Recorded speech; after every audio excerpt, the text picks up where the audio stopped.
नमस्कार। आप सभी का स्वागत है मेरे YouTube चैनल एनलाइटन पाथवे में।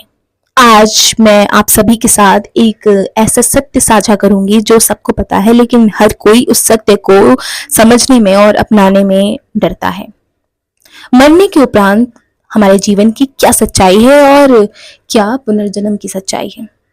तो चलिए कहानी को शुरू करते हैं। क्या मृत्यु ही जीवन का अंत है? घास पात की तरह मनुष्य भी माता के पेट से जन्म लेता है। पेड़ पौधों की तरह बढ़ता है, पतझड़ के पीले पत्तों की तरह जरा जीर्ण होकर मौत के मुंह में चला जाता है। देखने में तो मानवीय सत्ता का यही आदि और अंत है, और प्रत्यक्षवाद की सच्चाई वहीं तक सीमित है जहां तक इंद्रियों या उपकरणों से किसी पदार्थ को देखा या नापा जा सके। इसलिए पदार्थ विज्ञानी जीवन का प्रारंभ व समाप्ति रासायनिक संयोगों एवं वियोगों के साथ जोड़ते हैं और कहते हैं कि मनुष्य एक चलता फिरता पेड़ पादप भरा है। लोक परलोक उतना ही है जितना कि काया और अस्तित्व। मरण के साथ ही आत्मा अथवा काया सदा सर्वदा के लिए समाप्त हो जाती है। बात दार्शनिक प्रतिपादन या वैज्ञानिक विवेचना की नहीं है। उसे मनुष्य अन्याय, उलझनों और की तरह पहेली बुझौली समझकर बैठा हुआ है और समय आने पर उसे सुलझाने की प्रतीक्षा कर रहा है। किंतु प्रसंग ऐसा है कि जिसका मानवीय दृष्टिकोण और समाज के गठन, विधान और अनुशासन पर सीधा प्रभाव डालता है। यदि जीवन का आदि अंत जन्म मरण तक ही सीमित है, तो फिर इस अवधि में जिस प्रकार का और जितना भी मौज मजा उड़ाया जा सकता है, वो क्यों ना उड़ाया जाए। दृष्ट कृत्यों के फल से ही यदि चतुरता पूर्वक बचा जा सकता है, तो पीछे कभी उसका दंड भुगतना पड़े, ऐसा क्यों सोचा जाए। अनास्था की इस मनोदशा में पूर्ण परमार्थ का स्नेह संयोग का भी कोई उधार नहीं रह जाता। तब मत्स्य न्याय अपनाने, जंगल का कानून बरतने और जिसकी लाठी उसकी भैंस की मान्यता का सहज क्या बोलबाला होता है। यह जीवन दर्शन मनुष्य को नैतिक अराजकता अपनाने के लिए प्रोत्साहित करता है और समाज के प्रति निष्ठावान रखने के लिए तब तक आवश्यक है जब तक उसका प्रतीत है। चर्चा मृत्यु एवं मरणोत्तर की जीवन से संबंध में ही चल रही है, और मृत्यु के संबंध में भिन्न भिन्न धर्मों के भिन्न भिन्न धारणाएं भी हैं। लेकिन एक विषय में सभी एक मत है कि मृत्यु का अर्थ जीवन का अंत नहीं है। इसी आधार पर कुछ कर्मों और कुछ धर्मों ने मरने के बाद फिर से जन्म लेने की मान्यता को भी स्वीकार किया है, और कुछ के मतानुसार मृत्यु एक ऐसी घटना है जिसमें चेतना या प्राण सदा के लिए सो जाते हैं और सृष्टि के अंत में फिर जाग उठते हैं। इस दृष्टि से आत्मा की अमरता और शरीर की नश्वरता के अन्याय अधर्मों के स्वीकार किया है। लेकिन ये सिद्धांत भारतीय दर्शक का तो प्राण है ही। भारतीय दर्शन के अनुसार पुनर्जन्म की मान्यता के साथ कर्मफल का सघन संबंध है, जिसे भले या बुरे कर्मों का परिणाम तत्काल नहीं मिल सकता, उन्हें अगले जन्म में कर्मफल भोगना पड़ता है। इस सिद्धांत को स्वीकार करने के लिए पाप फल को और दुष्कर्मों के दंड से डरने वाले तथा पुण्य फल के प्रति आश्वस्त रहने वाले मनोस्थिति बनी रहती है। फलस्वरूप पुनर्जन्म में विश्वास मानने वाले और अपने कर्मों का स्तर सही रखने वाले की आवश्यकता अनुभव होती है, और तत्काल फल न मिलने वाले से किसी प्रकार की उद्विग्नता उत्पन्न नहीं होती। पिछले दिनों भौतिक विज्ञान के प्रगति से उत्पन्न हुए उत्साह के कारण ये कहा जाने लगा है कि सत्य केवल उतना ही है जितना प्रयोगशाला में सिद्ध हो सके, और जो प्रयोगशाला में प्रत्यक्ष नहीं हो सकता वो सत्य नहीं है। चूंकि चेतना को प्रयोगशाला में प्रत्यक्ष नहीं किया जा सका, इसलिए घोषित कर दिया गया कि शरीर ही आत्मा है और मृत्यु के बाद इसका सदा सर्वदा के लिए अंत हो जाता है। इस घोषणा के अनुसार मनुष्य को चलता फिरता पौधा भर कहा गया, जो उगता है और सूख कर समाप्त हो जाता है। यह मान्यता मात्र एक सिद्धांत है या प्रतिपादन बनकर रह गया है, ये कह नहीं सकते। उसकी प्रतिक्रिया चिंतन और चरित्र पर भी होती है।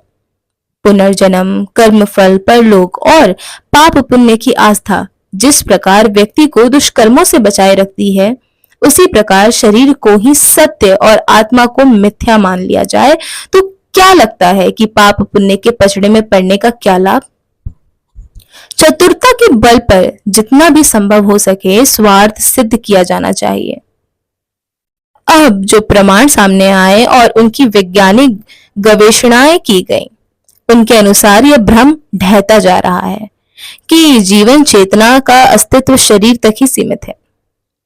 इस धारणा के भ्रम में तो पहले भी विद्यमान था और अब भी इस सच्चाई के प्रमाणों को वैज्ञानिक ध्यान देने लगे हैं कि पुनर्जन्म वास्तव में एक ध्रुव सत्य है और पुनर्जन्म के सिद्धांत को पुष्टि करने वाले अनेकानेक प्रमाण आ रहे हैं। भारत में तो इस संबंध में चिरकाल से प्रचलित विश्वास रहा है और कारण ये कहा जाता है कि पुनर्जन्म की स्मृति बताने वाले यहाँ के वातावरण से प्रभावित रहे होंगे या किसी कल्पना की किसी आधी अधूरी पुष्टि हो जाने पर उन्हें घोषित किया जाता होगा कि यह बालक पिछले जन्म में अमुक था। यद्यपि इस तरह के प्रकरणों में जिस तरह कठोरता के साथ जांच पड़ताल की गई, उससे आशंका अपने आप ही निरस्त हो जाती थी।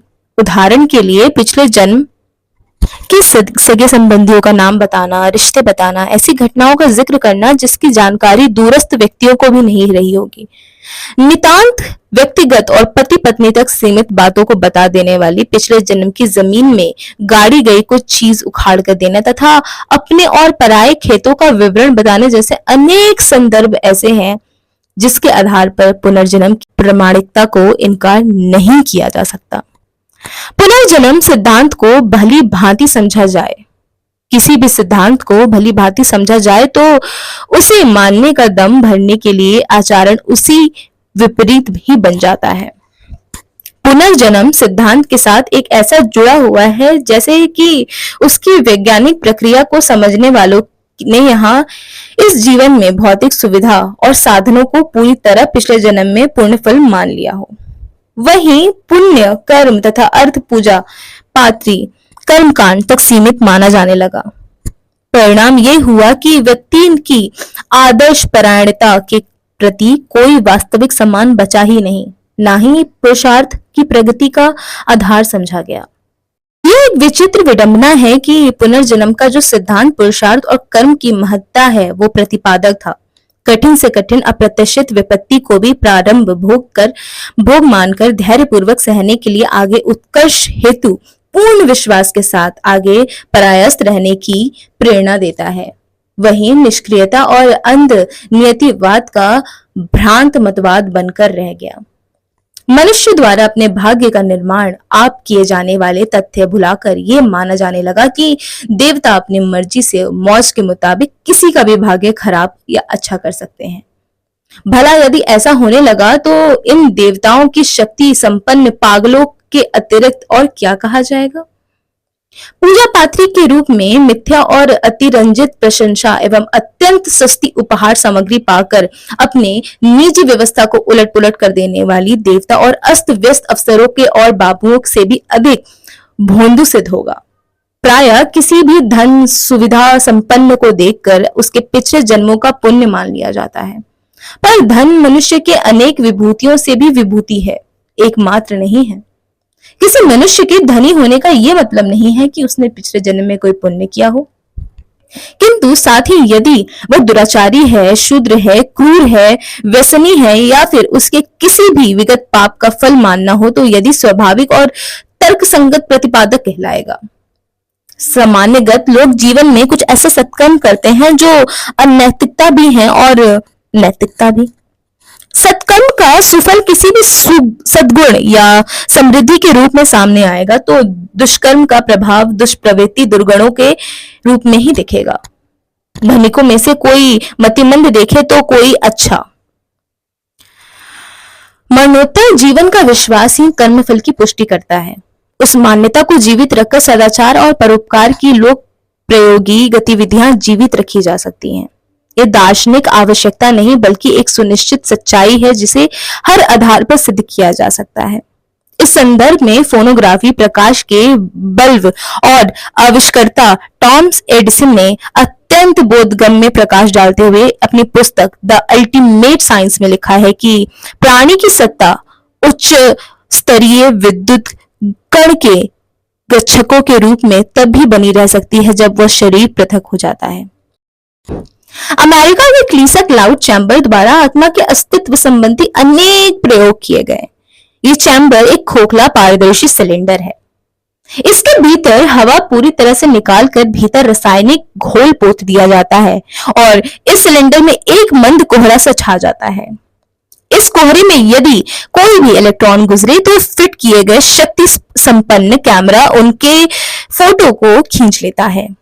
सिलेंडर में होने वाली हर एक गतिविधि हलचल का चित्र आ जाता है। इस चैम्बर में जीवित चूहे और मेंढकों को रखकर बिजली धारा प्रवाहित करके उनको प्राणहीन कर दिया गया। देखा गया कि मरने के बाद चूहों और मेंढकों की हूबहू वही अनुकृति उस रासायनिक कोहरे में तैर रही है। उस आकृति की गतिविधियां संबंधित प्राणी में जीवन काल की इस गतिविधियों को अनुरूप थी और क्रमश ये सत्ता धुंधली होती हुई चली आ रही थी और विलुप्त होकर कैमरे में पकड़ के बाहर हो गई।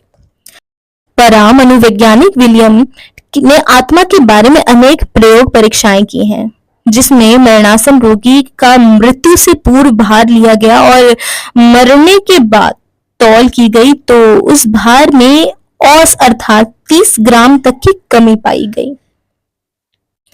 इस चीज से विलियम इसी निष्कर्ष पे पहुंचे कि शरीर में कोई सूक्ष्म तत्व ही जीवन का आधार है, जिससे ना रहने पर भार की कमी हुई।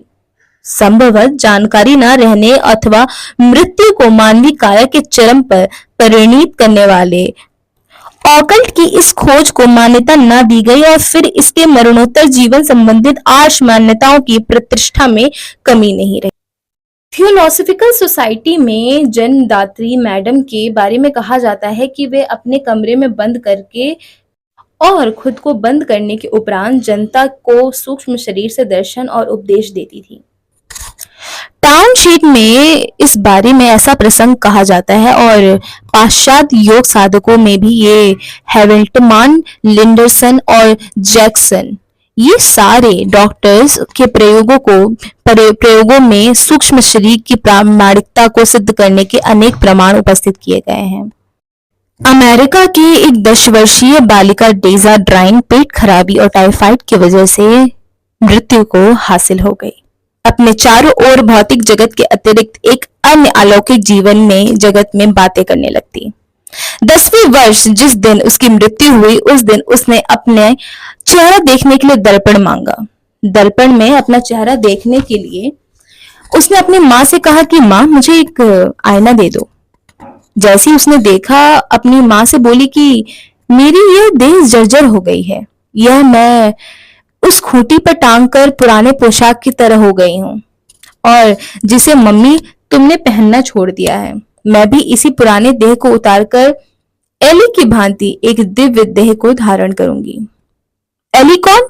माँ ने पूछा, पर डेजी ने बताया कि वो वही व्यक्ति है जो हवा में तैरता हुआ सा आता है और उसे मृत्यु के बारे में बताता है। आज रात तक मैं भी चली जाऊंगी। अगले दिन ठीक ऐसा ही हुआ। ठीक दिन में 11:30 बजे उसने अपनी माँ के बाहें फैलाई और चिर निद्रा में सो गई। गत शताब्दी का विज्ञान आत्मा के अस्तित्व को इनकार करने में जितना कट्टर था उतना अब नहीं रहा। शरीर शास्त्र और मूर्त दंडज्ञाता को ये मानने लगे थे कि मरण थकान की परिणति है। भीतरी जीवन शक्ति के अत्यधिक असमर्थन हो जाने पर मृत्यु के मुख में जाना पड़ जाता है। इतने पर भी बहुत समय तक शरीर की स्थिति ऐसी बनी रहती है कि यदि उसे सामुचित विश्राम देकर थकान मिटाने का उपचार बन पड़े तो कुछ समय उपरांत मरी हुई काया भी जीवन संचार कर सकती है। गहरी थकान को मिटाने के लिए जिस प्रकार समाधि, निद्रा या उपाय अपनाया जाता है, उसी प्रकार भौतिक विज्ञान में शीत समाधि का सिद्धांत स्वीकार किया गया। यदि थोड़ा सा भी जीवन किसी शरीर में शेष हो तो उसे हिम समाधि में लंबे समय तक रखने के उपरांत थकान मिटा सकते हैं और पुनर्जन्म की आशा की जा सकती है। दक्षिणी अफ्रीका में जोहान्सबर्ग शहर में विक्टोरिया स्टैंड विश्वविद्यालय के प्रोफेसर ऑर्थर साइकिक रिसर्च के क्षेत्र में अनेक प्रयोग किए।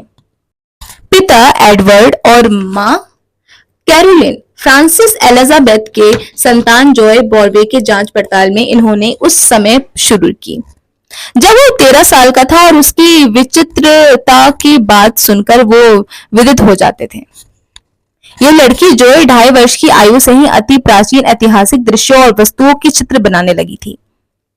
उसकी इस शक्ति का प्रचार तब हुआ और तब ज्यादा अधिक हो गया जब वो 12 वर्ष की हुई और क्रूगर हाउस नाम के भवन को देखने लगी, जहां 14वीं शताब्दी में वहां के गणतंत्र का प्रधान ओम पाल रहा करता था। जॉय का कहना था कि मैं पाल को जानती थी और पाल के बारे में अनेक बातें भी बताई। जॉय के इतिहास प्राध्यापक ने जांच के बाद बताया गया कि विवरण इतिहास में प्रमाणित बताए गए, कहा कि इस पूर्व में मैं स्वयं यह सब नहीं जानता। जॉय के बताने पर मैं पुस्तकों और रिकॉर्ड्स की छानबीन की तो मैंने पाया कि जॉय की जानकारी आश्चर्यजनक रूप से सही थी। जॉय ने बताया कि ओमपाल की पहली पत्नी मेरिया 13 वर्ष की उम्र में ही बच्चे को जन्म देते हुए मर गई। फिर मेरिया की भतीजी से पाल का दूसरा विवाह हुआ और उसके 16 बच्चे हुए। जॉय ने इसी बात को बताया और विद्रोह के बाद देश निर्वासित कर दिया और वो स्विट्जरलैंड चला गया। वहीं उसकी मृत्यु हो गई और स्विट्जरलैंड में ही सब कुछ छानबीन किया तो ये बात भी पता चली। इस विचित्र बालिका जॉय का दावा यह था कि अपने पिछले 9 जन्मों की स्मृति इसे याद है। यह बालिका के विवरण के भी एक तथ्य अंतर्निहित है कि मनुष्य के विकास क्रम में इसका सत्याय और यह पिछले संस्कारों से के साथ एक नया जीवन प्रारंभ करता है। यह बालिका तब परा मनोवैज्ञानिकों के अध्ययन का एक आकर्षित केंद्र बन गई थी। अपने इन नवीन जिंदगी में और 12-13 वर्ष की आयु में जो ऐसी विकसित विवरण पेश किया करती थी जो मात्र अध्ययन और आधार पर शीर्षस्थ इतिहास पुरातत्व ही बता सकते हैं।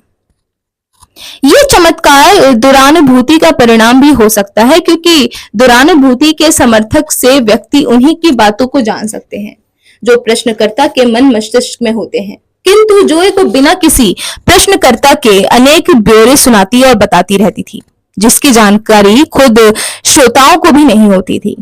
जॉय के अनुसार बहुत पहले के एक जन्म में उसे इतनी ही याद और डायनासोर यानी प्राचीन भीमकाय पशु का उसका एक बार में पीछा किया था।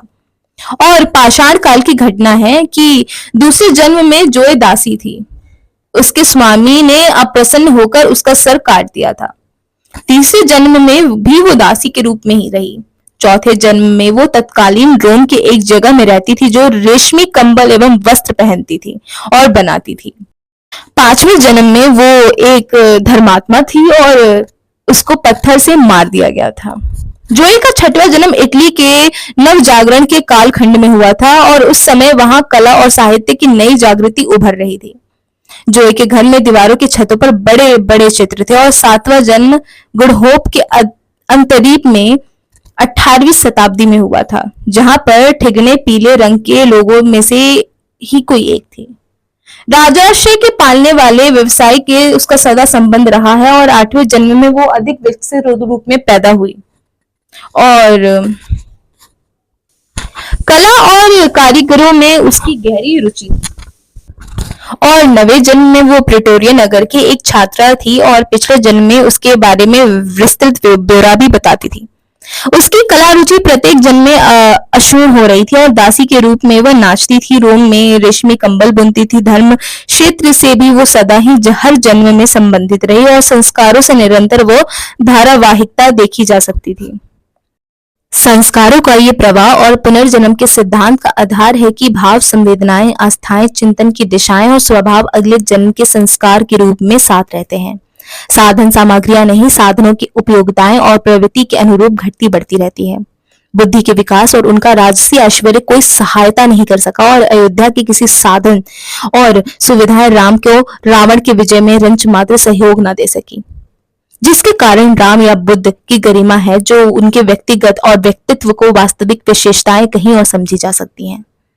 उनका निर्माण उन सुविधाओं के द्वारा नहीं हुआ और जो उन्हें जन्म से प्राप्त थी, प्रवृत्तियों द्वारा हुआ जिनके उनके समग्र व्यक्तित्व को मूल में क्रियाशील रही हैं, और प्रवृत्तियां ही अपने अनुरूप साधन जुटाने के लिए समर्थ आधार बन जाती हैं। व्यक्तिगत में और व्यक्तिगत विशेषताओं में हुई साधनों और सुविधाओं का विशाल भंडार खाली होते देर नहीं लगता। आत्मा की अमरता और शरीर की नश्वरता का सिद्धांत भारतीय दर्शन का तो प्राण ही है। अन्याय और धर्मों के दर्शकों को भी उसी किसी भी रूप में स्वीकार किया जाना चाहिए। ईसाई मुसलमान धर्मों के पुनर्जन्म की मान्यता नहीं है, पर यहाँ आत्मा के अस्तित्व को मरने के बाद भी न्याय के दिन ईश्वर के सम्मुख उपस्थित होने की बात है। इसका कर्म कम से कम इतना तो हो रहा है कि मरने के साथ साथ जीव की सत्ता सदा सर्वदा के लिए समाप्त हो जाती है, वरन फिर भी सचेतक की इस तरह काम करने तथा अवसर मिलता रहता है। स्वर्ग नरक की मान्यताएं भी इसी सिद्धांत से पुष्टि करती हैं और अशरीरी आत्मा को भी इस विशेष प्रभाव से जीवन परायण करने का अवसर मिलता है। भूत प्रेतों का अस्तित्व पिछले वर्गों में पिछले लोगों के अंधविश्वास की तरह फैला हुआ है। प्रगतिशील लोग उस बात का मजाक बनाते हैं और पर दोनों लोग मध्यवर्ती और स्थिति में रह जाते हैं, जिसमें कठोर परीक्षणों के कसौटी पर आत्माओं के शरीर और शरीरधारियों जैसे आचरण होने का प्रमाण मिलता है। प्रेत कैसे होते हैं, क्या करते हैं, मनुष्यों के साथ किस प्रकार व्यवहार करते हैं, क्या चाहते हैं, इन प्रश्नों पर मतभेद हो सकता है, पर ये तथ्य अब तक के दिनों में अधिक प्रमाणित होता है रहा है, जिसमें कहीं आत्माओं के मरने के उपरांत भी अपनी हलचलें प्रत्यक्ष करने के विश्वास स्वरूप स्वीकार किए जा सके। आत्मा की अमरता का एक प्रमाण पुनर्जन्म है। मरने के बाद दूसरा जन्म मिलने का तथ्य हिंदू धर्म में सदा से माना जा रहा है। पुराणों में इसका पग पग वर्णन किया गया है। धर्म शास्त्रों में अनगिनत आप्त वाचनाएं और आत्मा के पुनर्जन्म लेने की बात कही गई है। 84 लाख योनियों का भ्रमण करने के उपरांत मनुष्य जन्म मिलने का और पुण्य और पाप का फल भोगने के लिए फिर से हम जन्म मिलने के बाद धर्म ग्रंथों के अनेक उदाहरणों को समझाया गया है। भारत में पुनर्जन्म के संबंध चीर मान्यता होने के कारण यह भी कहा जा सकता है कि पुनर्जन्म की स्मृतियां बताने वाले यहाँ के वातावरण से कहीं ना कहीं प्रभावित रहे होंगे, या किसी कल्पना की आधी अधूरी पुष्टि हो जाने पर घोषित किया जाता रहा होगा कि बालक पिछले जन्म में अमूक था। यूं इसका आशंका भी कठोर परीक्षा और दृष्टि की भली भांति निरस्त किया जा सकता है कि बच्चे ऐसे प्रमाण देते रहे हैं जिसके कारण किसी भी झांसे पट्टी की आशंका नहीं रह पाती। पिछले जन्म में संबंधियों का नाम तथा रिश्ते बताने लगते हैं और ऐसी घटनाएं का जिक्र करने लगते हैं जो दूरस्थ व्यक्तियों को जानकारी भी नहीं हो सकती। वस्तुओं को छोड़कर साथ में जुड़े हुए इतिहास का विवरण बताना, जमीन की गड़ी चीजें उखाड़ के दे देना और पराये खेतों का विवरण बताना, उनके संदर्भ में ऐसी बातें कहना जिनके आधार पर पुनर्जन्म के प्रमाणित को और प्रमाणता को इनकार नहीं किया जा सकता। फिर भारत के बाहर उन संप्रदाय के लोगों पर कोई पूर्व मान्यता का भी आपेक्ष नहीं लगाया जा सकता। पुनर्जन्म के प्रमाण तो वहां भी मिलते हैं जहां पे कुछ भी नहीं है। ये भी किंवदंती के आधार पर नहीं है, वरन परामनोविज्ञानी के शोधकर्ता मांडली द्वारा उनकी छानबीन की गई है कि यह पाया गया है कि घटनाएं मनगढ़ंत, कपोल, कल्पित या धोखाधड़ी नहीं है। इनसे पुनर्जन्म की मान्यता की ही पुष्टि होती है। भारत के बाहर तथा इस तरह की घटनाएं अब गंभीरता पूर्वक ध्यान दिया जाने लगा है, उनका वैज्ञानिक विश्लेषण किया जाने लगा है और इस क्षेत्र में सर्वप्रथम व्यवस्थित और वैज्ञानिक ढंग से गवेषणा की जाने लगी है। लेबनान और तुर्की के मुस्लिम परिवारों को पुनर्जन्म की अनेक स्मृतियां सामने आई हैं, जिन्हें स्वयं शोधकर्ताओं ने सही से पाया है। लेबनान के एक गांव में एक मुस्लिम परिवार में एक बालक जन्मा, जिसका नाम अहमद था। बच्चा 2 वर्ष का था और उनसे पूर्व जन्म की छोटी सी उम्र में पूर्व जन्म की घटनाओं का बात करता था और संबंधियों के बारे में बुदबुदाया करता था, किंतु किसी ने ध्यान नहीं दिया। सोचते थे कि बच्चा है, कुछ भी बड़बड़ा रहा है। बड़ा होने पे अपने पूर्व जन्म के निवास को खेरबी के नाम से बताने लगा और फिर उस समय की बात कोई मान नहीं रहा था, कोई विश्वास नहीं कर रहा था। एक दिन उसने सड़क पर खेरबी के एक आदमी को पहचान लिया और पता लगने लगा कि पुनर्जन्म के शोधकर्ता वहां पहुंचे और उस बालक से करीब बहुत दूर, कहीं 80 किलोमीटर दूर खेरबी ले गए। बालक ने अपने पुनर्जन्म के नाम इब्राहिम बताया और बताने लगा कि वो सही से बोलता था और सही से रहता था और काफी धनी मनी परिवार से था। उसकी मृत्यु रीढ़ की हड्डी के क्षय रोग से हो गई थी और पैर में उस समय अशक्त था। उसके पैर में भी उस वक्त थोड़ी दिक्कत थी। इस जन्म में ठीक तरह से चलने पर भी वो बड़े उत्साह और हर्ष के साथ ये बात बताने लगा और दूसरों के सामने प्रकट करने लगा। खेरबी के कुटुंब खेरबी में उसने अपने कुटुंबों के खेरबी में उसने अपने कुटुंब, संबंधी, मित्र, परिचितों आदि को पहचान लिया और ऐसी घटनाएं सुनाई जो केवल संबंधी लोग ही जानते थे। उसने अपने प्रेयसी का नाम ही बताया, मित्र के ट्रक से दुर्घटना के बाद मर जाने वाली बात भी कही और मरे हुए भाई दाऊद का चित्र पहचाना। उसने अपनी बहन हुदा को भी पहचान लिया। इस्तांबुल, तुर्की में विज्ञान अनुसंधान के परिषद ने पुनर्जन्म की इस घटना को जांच करने का किया और इस घटना को सत्य बताया। एक 4 वर्ष का बालक इस्माइल पुनर्जन्म में दक्षिण पूर्वी तुर्की का अदना नाम के गांव में आदिब सुजाइल सा था। उसकी हत्या कर दी गई थी और वो पिछले 3 वर्ष से गुलशरा, जैकी और हिकमन को छोड़ आया था। वह 4 साल का बालक इस्माइल रोते रोते पूर्व जन्म की अपने बच्चों की पुकारने लगता था और उनकी स्मृतियां याद करके रोता रहता था। एक दिन उसने इस्माइल को एक फेरी वाले और आइसक्रीम को बेचते हुए देखा तो उसने अजनबी नाम महमूद कह के पुकारा और उसने कहा कि तुम तो शाक सब्जी बेचते थे, आइसक्रीम कब से बेचने लगे? महमूद चकरा उठा और उसने कहा कि उससे तुम्हें कैसे पता कि मैं पहले आइसक्रीम नहीं सब्जी बेचता था? तो उसने कहा कि तुम भूल रहे हो भाई, मैं तुम्हारा चिर परिचित आबिद हूँ जिसकी 6 वर्ष पूर्व हत्या कर दी गई थी। पत्र प्रतिनिधि इस्माइल को आदना नगर ले गए और वहां पहुंचते ही उसने अपने पूर्व जन्म की बेटी गुलशरा को पहचान लिया और वो वहां पर पहुंचा जहां पे अब अस्तबल में रमजान उसी की कुल्हाड़ी से हत्या कर दी गई थी। अब उस कब्र पर भी गया जहां उसे दफनाया गया था। पुलिस से पूछताछ करने के बाद मालूम हुआ कि उपयुक्त हत्याकांड ही हुई थी।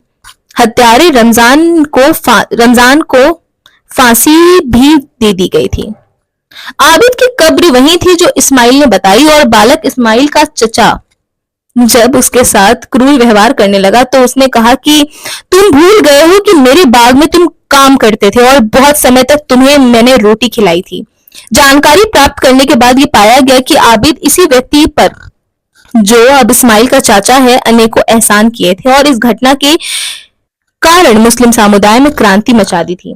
ऐसे ऐसे प्रत्यक्ष प्रमाण मिलने के बाद मरने के बाद के जीवन को नकारना एक हठ धार्मिकता ही कहा जाएगा।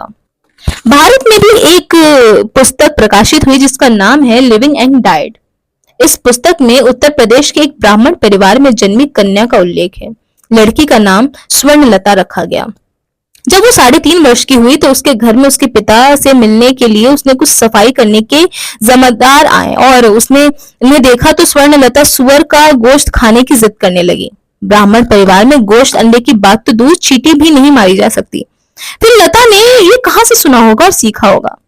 पिता ने जब उसे टालने और डपटने लगे तो स्वर्णलता ने बताया कि वो भी सफाई जमींदारों की जाति की ही थी और उसने बताया कि उसका पुनर्जन्म का नाम शांति था और उसके पति का नाम राजेंद्र था। वो वर्तमान निवास के कुल 2 किलोमीटर दूर रहती थी और उसकी मृत्यु किस प्रकार हुई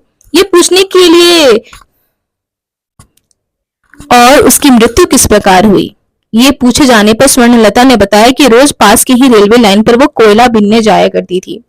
जिस दिन उसकी मृत्यु हुई उस दिन रामनवमी का दिन था और उस दिन किसी बात पर पति से तकरार हो गई थी और उसके पति ने शांति को झाड़ू की नोक से पीटा था।